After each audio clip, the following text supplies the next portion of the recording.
This is C-SPAN's Afterwards podcast. This week, former Representative Mia Love, Republican from Utah, discusses her book, Qualified.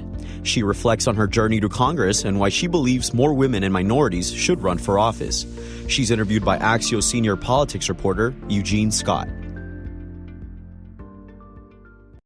Pleasure to be with you today and to discuss a really important book from a guest that many of you all may be quite familiar with, and others may be engaging for the first time today. I want to introduce Congresswoman Mia Love. Hello, how are you? I'm doing very well. How are you? How are things in Utah right now? It's snowing. It's still snowing. We got the big snowstorm and it just started again this morning. Awesome. Well, I hope you are staying warm and dry. And thanks for taking time out of your day to speak with us. Thank you. Pleasure. Now, we want to start with this awesome book, Qualified, by Mia Love, Finding Your Voice, Leading with Character, and Empowering Others. How did you decide that now was the time to write this book? Well, I just felt like now, especially because I'm not a member of Congress any longer, I just felt this sense of being just unshackled. I could say whatever I want to, and I didn't have to worry about a re-election.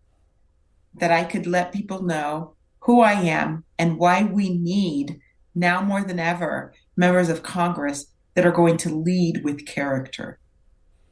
What is it in this book that you think is most important that you perhaps would not have been able to articulate the way you would have liked while you were in Congress? I think what's most important is my humble beginnings. The fact that my parents couldn't shop for us at the really cool stores that all of my other friends in school were shopping at, that a lot of my clothes, they were secondhand clothes. They were also, although it's cool now to be able to go to Salvation Army and shop, that's what my kids are doing. But they were clothes that I got from Walmart. My parents got from Walmart. I mean, they did what they could to make sure that ends meet. And those are the things that people get embarrassed about or think that they're not qualified because they didn't grow up with a silver spoon in their mouths to lead. But those are the people that should be leading. Now, Congresswoman, I remember that being a part of your narrative when you made history as the first Black Republican woman to go to Congress. Is there another part of your story that you feel like was not highlighted as much as it should have been at that time that you now feel like this book is able to address? Well, I think it's able to address the reason why I am so pro immigration, good, thoughtful immigration policy, because I am an example of that. I am an example of good immigration policies where my parents were able to come and contribute to society and ended up having their daughter be the first Black Republican woman ever elected to Congress. It's the American dream. Your American dream is quite a unique one. I mean, it's fair to say that most people don't often hear about Haitian immigrants going to Utah and raising a daughter who becomes a lawmaker. So can you talk to us a bit about the details of your immigrant story? Well, my parents immigrated from Haiti in the 70s. And I talk about this in the book because it's so incredibly heart-wrenching when I think about it. And I think about this as a mother, how my mom and dad had to leave their two children behind for over 5 years.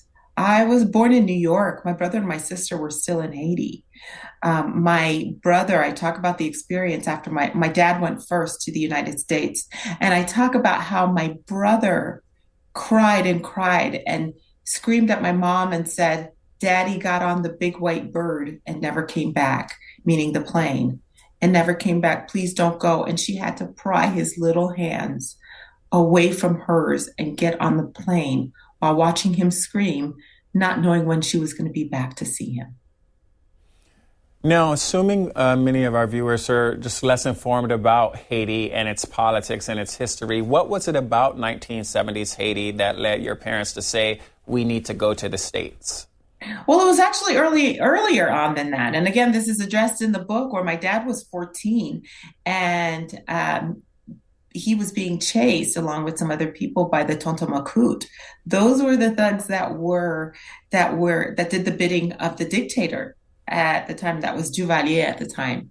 They no law applied to them. They could do whatever they wanted to, and they wouldn't be questioned for it. And so if a young man got in the hands of a Tontomacoute that was having a bad day or that felt like he wanted to do whatever, there was no chance for them. There was no justice for them. And so my dad hid in a sewage pipe for a long time until daylight, and he went to his mom, and his mom thought he had died. His mom just thought that he didn't come home at night, that he was dead somewhere. And so my dad decided at that early age that he was not going to raise children because he did not want to feel the same way his mother felt. He saw the look on his mother's face and he said, I'm not going to raise children in this kind of situation. And he decided at that age that he was going to, at some point, when he had a family, raise his children in the beautiful country he'd only heard about, the United States of America. And he, in fact, did do that.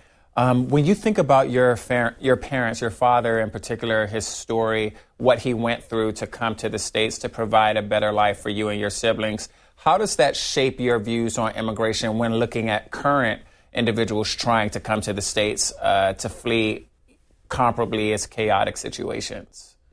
Yeah, well, I think about immigrants. I think about my parents. I think about how my dad said the greatest day of his life was when he pledged the allegiance to the American flag.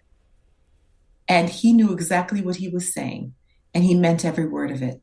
He said he studied the Constitution and studied American history and feels very strongly, even today, that his love for America is stronger than so many Americans, people that were born in this country. And I said, Dad, what makes you say that? And he said, because I know what it's like to live outside of this country. I know what it's like. I don't take it for granted.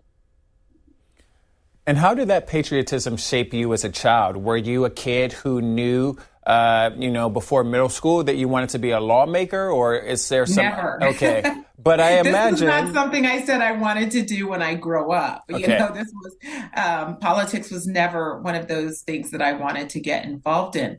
But it did shape my love and my patriotism for America. Because I knew of these stories. I sat at my father's foot as he told me these stories of growing up. His family had a farm, and he had to walk with donkeys up the mountain to try and work the farm, get food, come down. It was a treacherous walk. It was really hard to live in Haiti. It was just a struggle every day.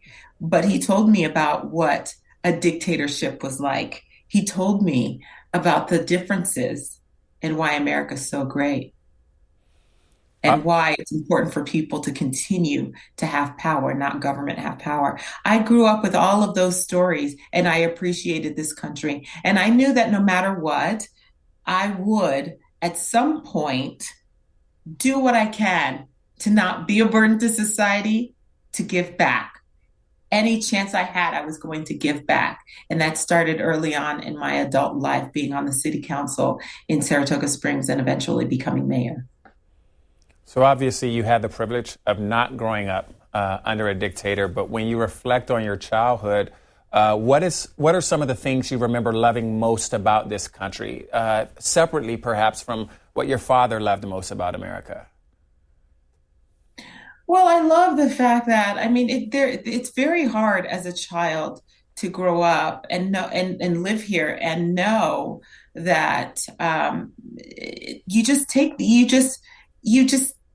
take what America gives for granted. But one of the things I love the most growing up is that my parents told me, and even my teachers, it was up to me.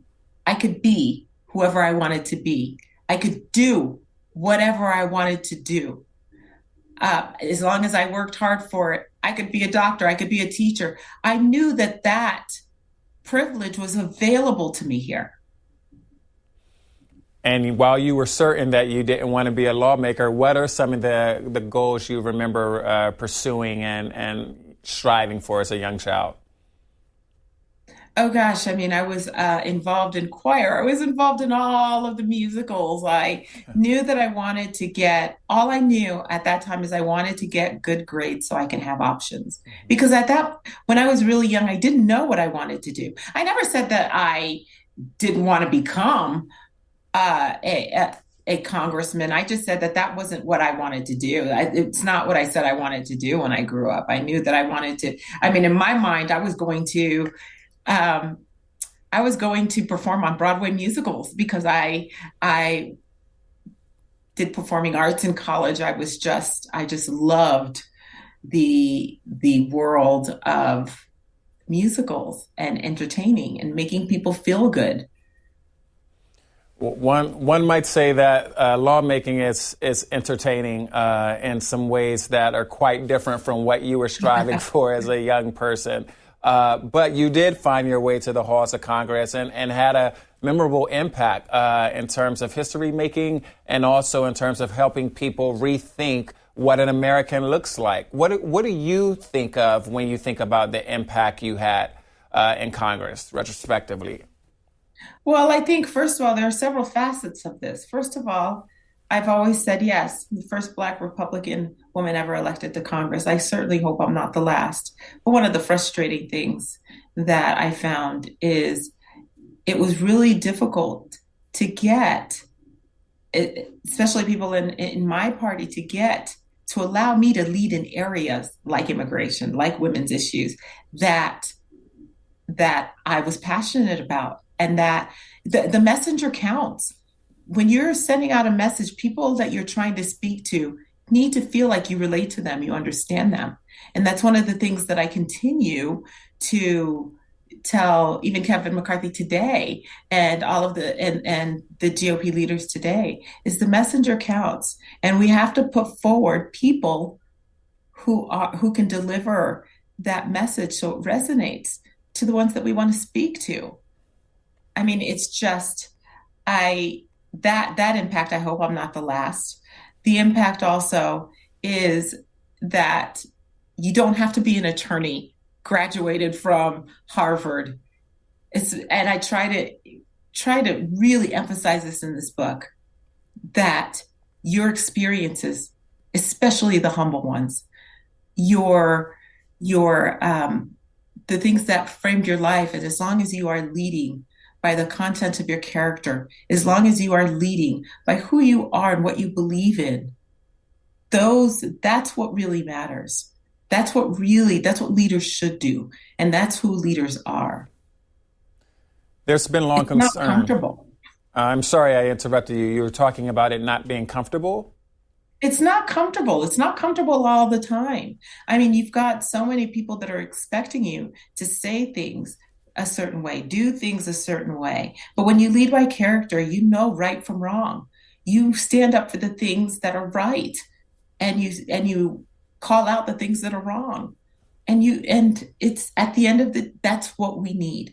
I joined the Congressional Black Caucus. I was the only Republican in the Congressional Black Caucus because I had a motto. I said, leaders put themselves in uncomfortable positions or situations and get comfortable there.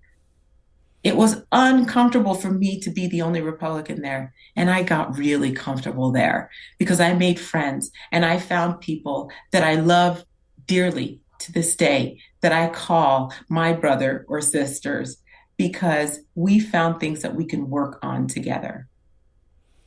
You talk about that experience a bit in the chapter in your book titled Good Trouble. I'm paraphrasing it, but I remember that phrase being in the chapter title because it's a nod to an iconic saying from the late Representative John Lewis, who I know you had the privilege to serve with. Can you talk a bit more about your time as the only Republican in the CBC and why you may think it's important and valuable for current Republicans, Black Republicans in Congress, to attempt to join this really influential caucus?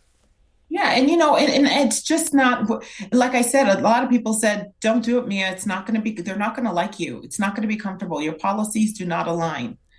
Just stick with the conference. Well, I was in the conference, the GOP conference, but then I decided that maybe I would just take a chance and join.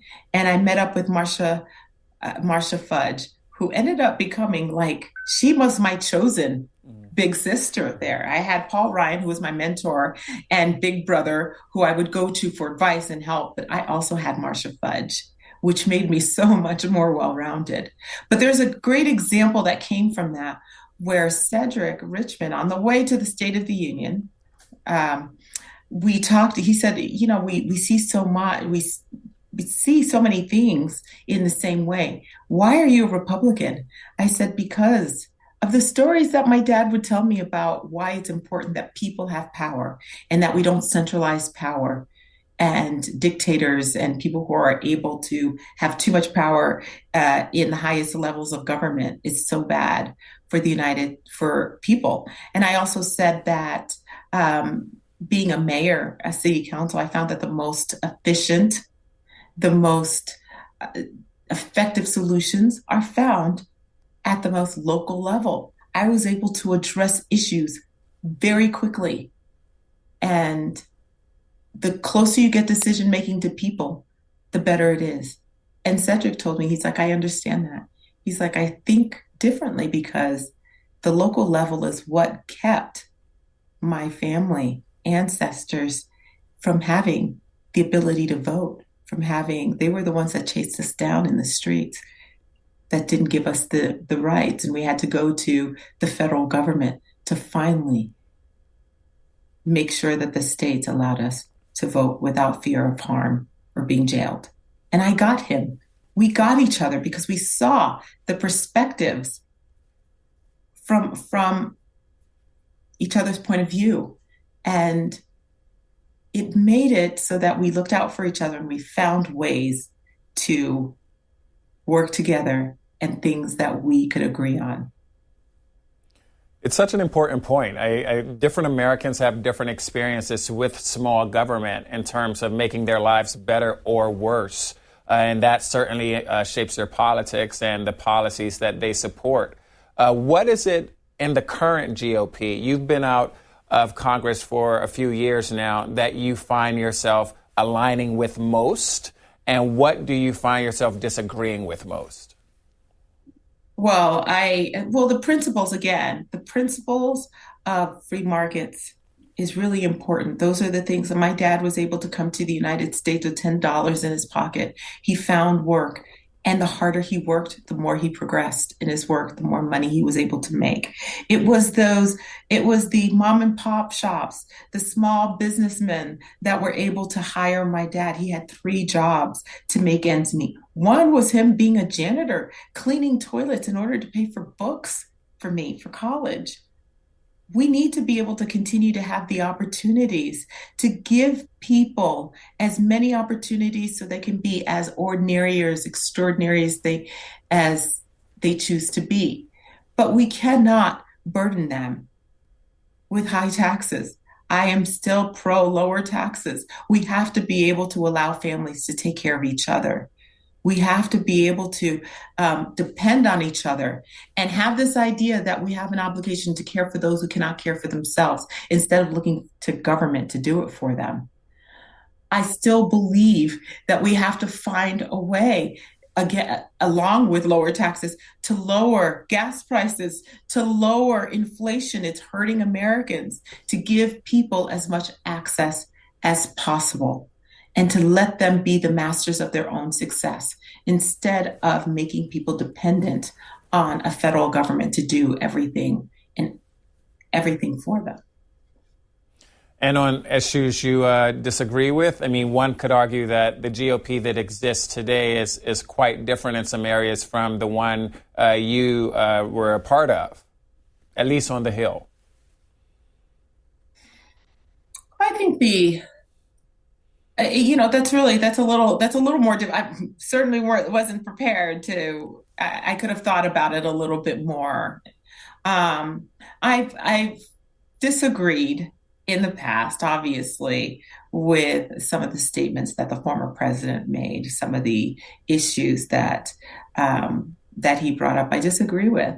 I do not believe, if there's any disagreement, it would be this: our job as leaders is not to attack people. We should attack problems and not care who takes credit for it. We should never make it our policy or make it a point to attack individuals. We're Americans, we're in the same boat. And what we all need to realize is that there are countries out there that do not want us to succeed, that want us to fail. There are entities out there that just do not want America to exist. And we need to work together to keep that at bay. Foreign policy is a big issue, and we need to watch out what's happening with Russia, with China. If we take our eyes off of the conflicts there, we're going to find ourselves unprepared for the problems that are coming at us. You obviously write about finding your voice, and you still sound very passionate about quite a few ideas. Can you talk a bit about how you've been able to find your voice after leaving Congress? What does finding your voice look like for you now at this stage in your life? Finding my voice meant accepting all of the things that made me who I am. Accepting and acknowledging. I talk about so many stories that I was embarrassed about. I would have never stood on the floor and talked about some of the things that I experienced as a child. And there's nothing to be embarrassed about because it made me who I am. It made me who I am.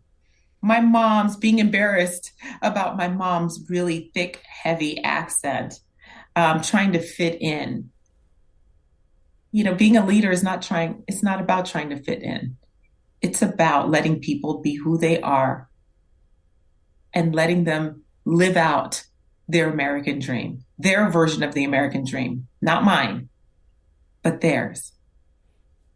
It's about knowing that sometimes, and I say this, and I've said this over and over again, failure is fertilizer for the future. My parents taught me that. Everything that you learn from the mistakes of today and yesterday will benefit you in the future. But you have to learn from them. The only failure is not learning and growing from that failure. When you think back on your time in Washington, what would you say was your greatest failure as a lawmaker?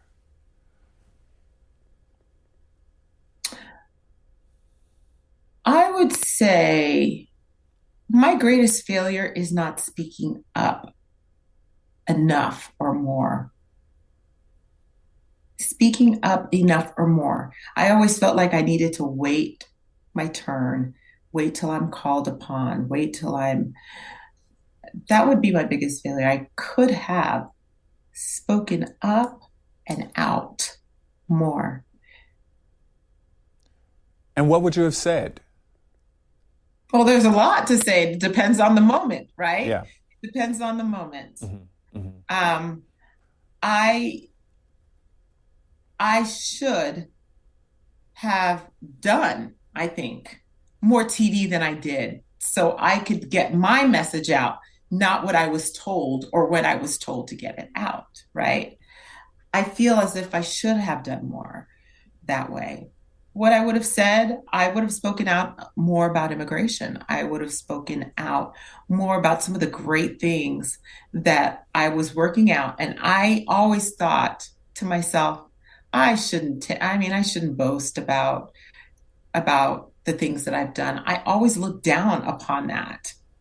And I should have spoken up. I authored a bill called the Stop Act, Stop Taxpayers' Obligation to Perpetrators of Sexual Harassment. There was a fund out there that if a member of Congress was accused of sexual harassment or they would be able to make it go away by being able to settle with taxpayers' dollars with the accuser and make the issue go away. I authored that bill and I passed that bill, and it's no longer, they can no longer use taxpayer dollars to do that. And I think it's helpful to have due diligence. If you are innocent, then make your voice heard. Protest that innocence and have your due diligence. Go out and defend yourself. Speaking of the bill you just mentioned, as I'm sure you pay quite a bit of attention to, there have been quite a few Me Too moments on Capitol Hill since you left Congress. Why do you think that this issue became as prominent of a topic as it did when it did, considering how long it existed? Well, I was actually in Congress when a lot of that was coming out. Okay. So many. It comes from two things. One, people maybe getting a little too comfortable, maybe getting a little too confident, need a little bit of humility, and women not speaking up enough and saying, you know what, this is uncomfortable. And it's really interesting because I've actually had moments where I've actually said, this is not me. This is uncomfortable. I'm not the one to mess with. Turn around and walk away. I've actually, but I was not subordinate to anyone, right? And when you're in that position and you realize that there's somebody that can affect your job or can affect your work, it's hard to do. So I was in a different position. It's harder to do when it's somebody that affects your work. But I've said this and I will continue to say this. We need to start having uncomfortable conversations with our girls, with our boys. We need to make sure that they know what's appropriate, what's not appropriate. I have a young son that I have conversations with. Even now, he's 15. And I tell him, I talk to him all the time so that he's very clear before he ever gets himself in a situation that might make someone else uncomfortable or compromise himself. I have two girls I have conversations with all the time.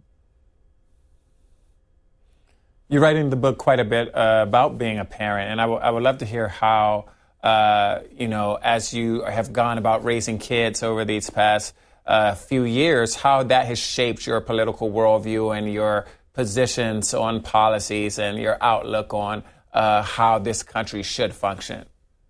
Completely.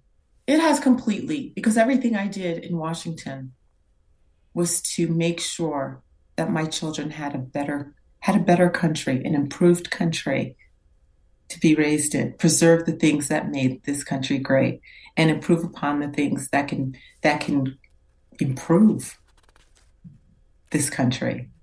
My kids know more about policy. As a matter of fact, my daughter is a fellow at the Center for Growth and Opportunity at Utah State University.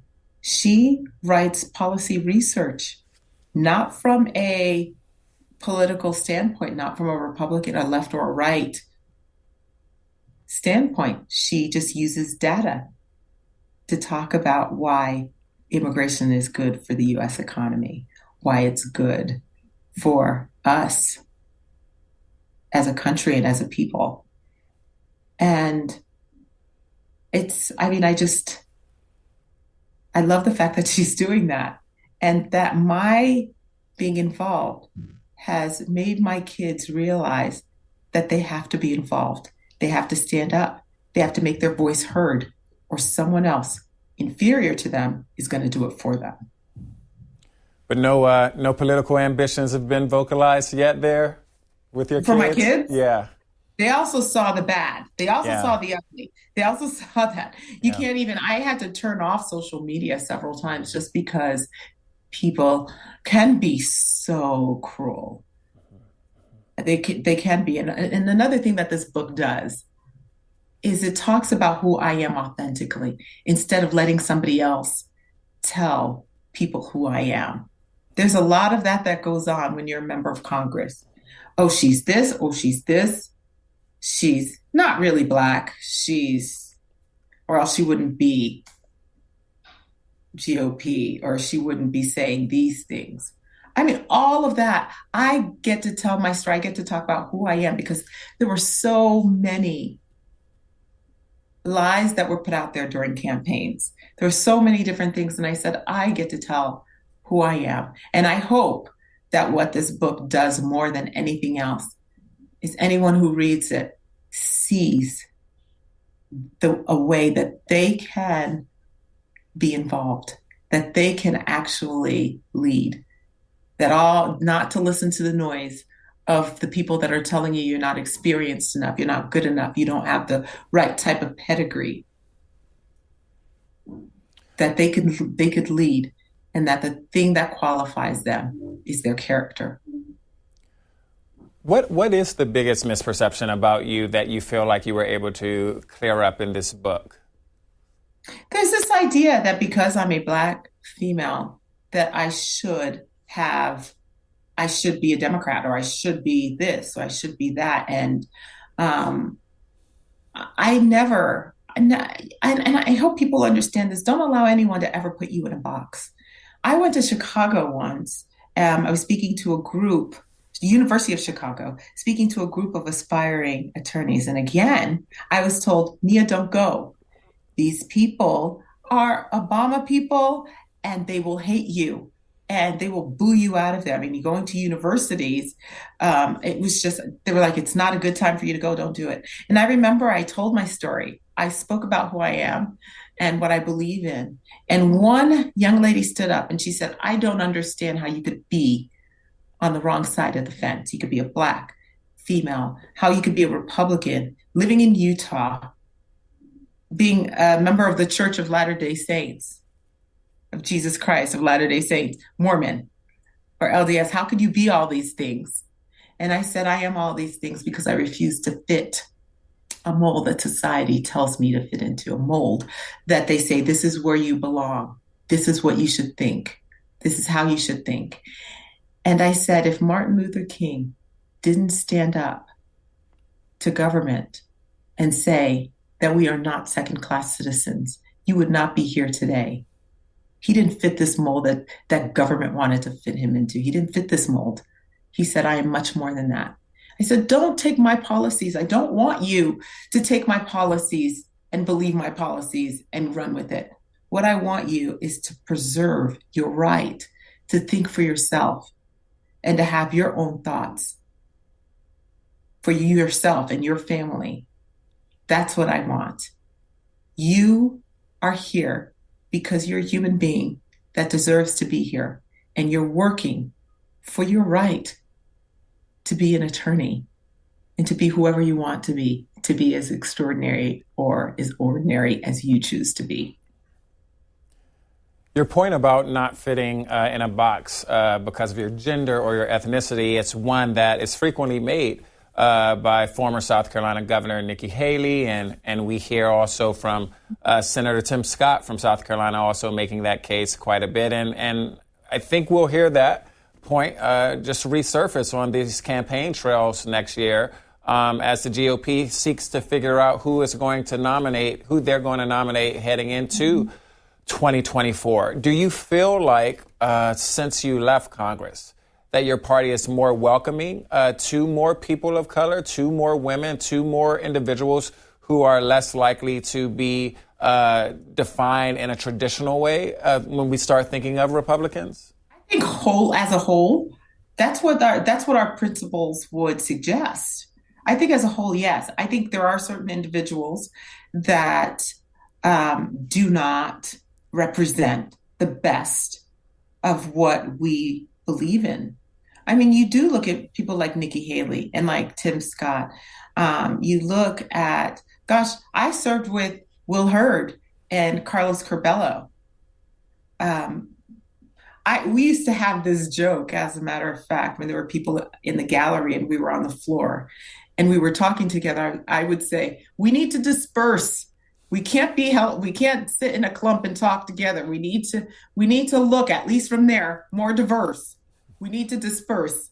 And I have always encouraged and I want us to make sure that we're being as open and diverse as possible, because the policies that I believe in, that I subscribe to as a member of the GOP, are good for everyone, are good for minority families, are good for you name it. That's why, again, I'm such an advocate of immigration policies, because if we're not setting up good immigration policies, we can either set those policies up or things can happen to us, as we see on the borders today. We see the horrible things that happen on the borders, people being left under bridges. I was heartbroken when I saw how the Haitian people were being treated as they were trying to get their piece of the American dream. It was horrible. We need to have some policies. It's in our Constitution, Uniform Rule of Naturalization, Article 1, Section 8. That means that we have to have a uniform rule of a way in. Those things, I mean, you watch that. I mean, I was incredibly passionate about those things because it's who I am. And you're still incredibly passionate about it, obviously. And I would love to hear your thoughts on the main thing you believe the Biden administration is getting wrong when it comes to immigration right now. They're not addressing immigration policy at all. They had the House, they had the Senate, and the White House. That was a perfect time to see what they could put forward, what they could put forth. And nothing was done. Nothing was done. Our children are being killed by fentanyl every day that's coming in across the border.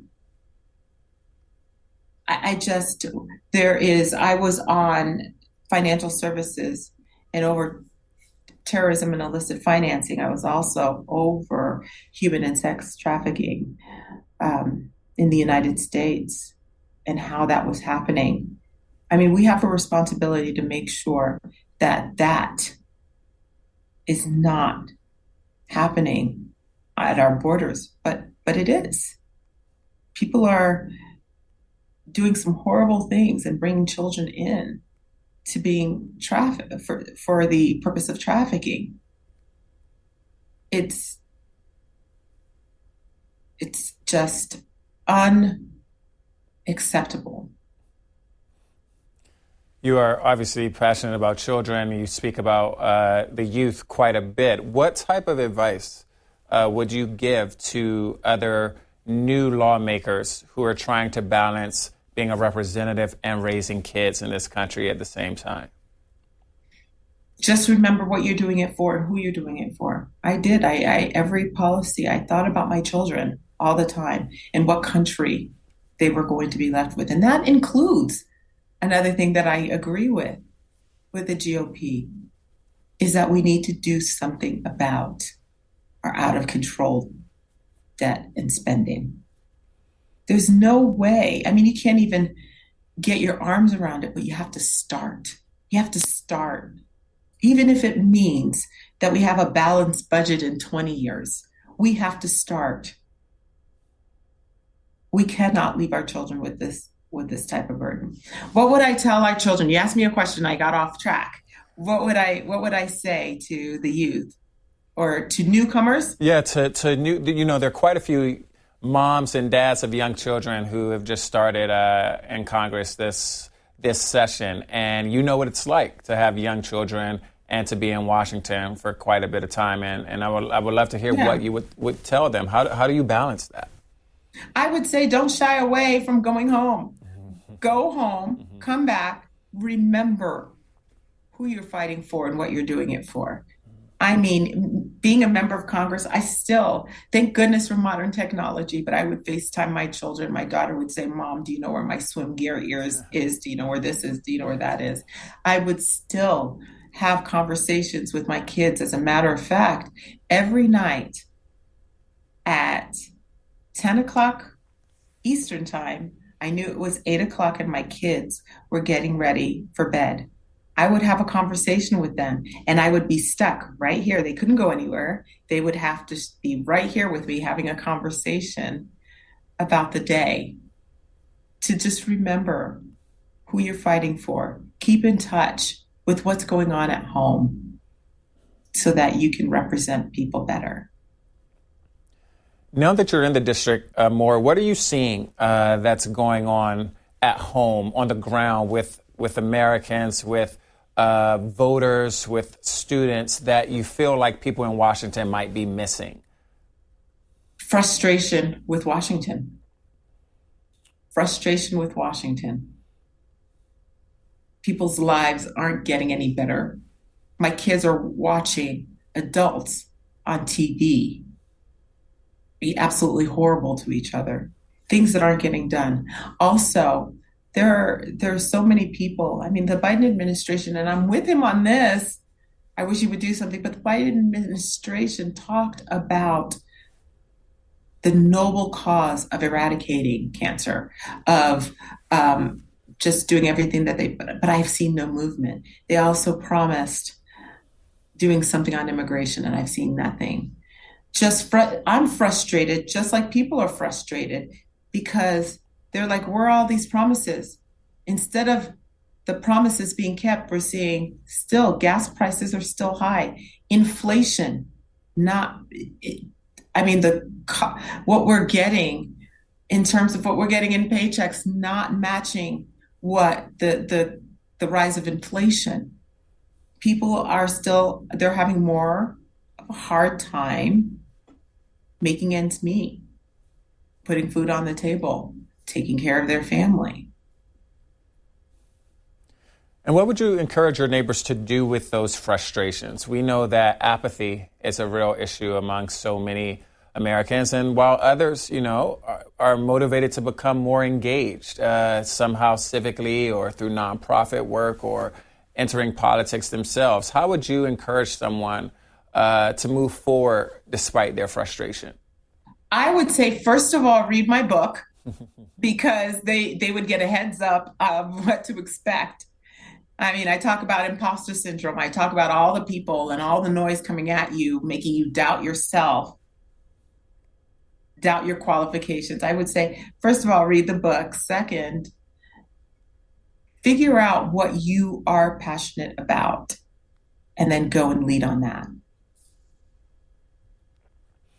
I would love to hear how you overcame your own imposter syndrome and where you feel like those origins came from. I think it's something that women experience a lot of. So I'm not really sure where it comes from, but I think it's just history, not women not being in positions of leadership. All of those, I mean, you start to doubt whether you can. If they couldn't, well, could I? Now we need to have women that actually are in leadership, that are CEOs, so that instead of if they couldn't, could I, our youth are saying they could, so can I. They did it, I can do it too. And what is it that you think you can do now that maybe you didn't think you could do before you got to Congress? What are you focused on now, goal-wise? Well, I'm still focused on. I mean, I'm still able to speak on policy, have a different opinion. I'm a political commentator on CNN. I'm able to get on and have an authentic opinion, a diverse opinion, so that people can make an informed decision. I'm still working to give people access to information and encouraging Americans to be involved, to stand up and get involved in what's happening in our country. And are you finding that to be something that's easier now that you're outside of Congress, or are there new challenges you find yourself facing? I'm not. The challenges, I mean, there's still, again, I think that there are, it's actually a little easier. It's a little easier because I am now asked my opinion. I don't necessarily have to solve them. As a member of Congress, you have to offer a solution. And I mean, even though I still offer a solution, it's just not going to be as scrutinized as it was when I was a member of Congress. So I can still, it's a little easier that way. As someone who covers lawmaking, one of the things I'm very aware of that make offering solutions quite difficult is that this is a huge country. It's incredibly diverse, lots of issues, lots of people impacted differently by these issues. And finding solutions that work for all of them isn't an easy task. As someone who was tasked with finding solutions, what did you find to be the most difficult part about that process?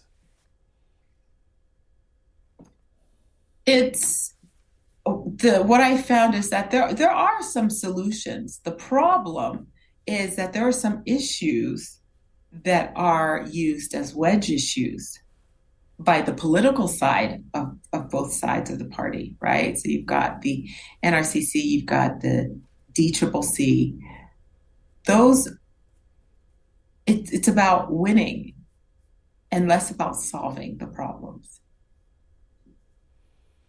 And how can people pivot in Congress from focusing on winning to actually finding solutions to people's problems? Like, what did you find to be most effective when you were centering solutions and the people impacted by them?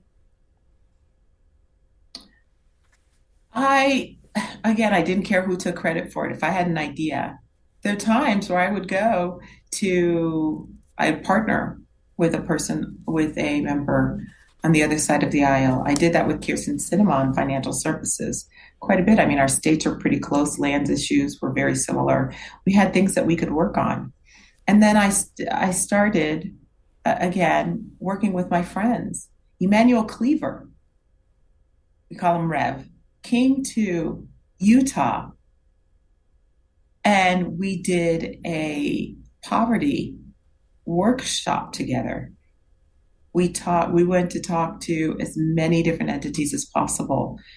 And we talked about the difference between generational poverty and situational poverty. And the answer for one is not the answer for the other. Sometimes you need different types of solutions, because if you try to solve situational poverty with the solution for generational poverty, it just creates a bigger problem. But having discussions and talking and finding, sometimes it's not just one solution. Sometimes it's a melange of solutions. Sometimes it's a collaboration.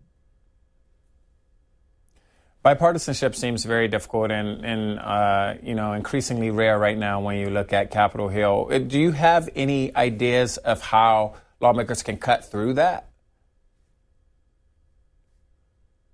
Okay, say it again. I'm sorry. You were sharing your experiences working with people from the other side of the aisle, which is not something that happens as much as I think a lot of Americans would like when they look at our current Congress. And I was wondering if you had any suggestions for how lawmakers could make some gains in that area.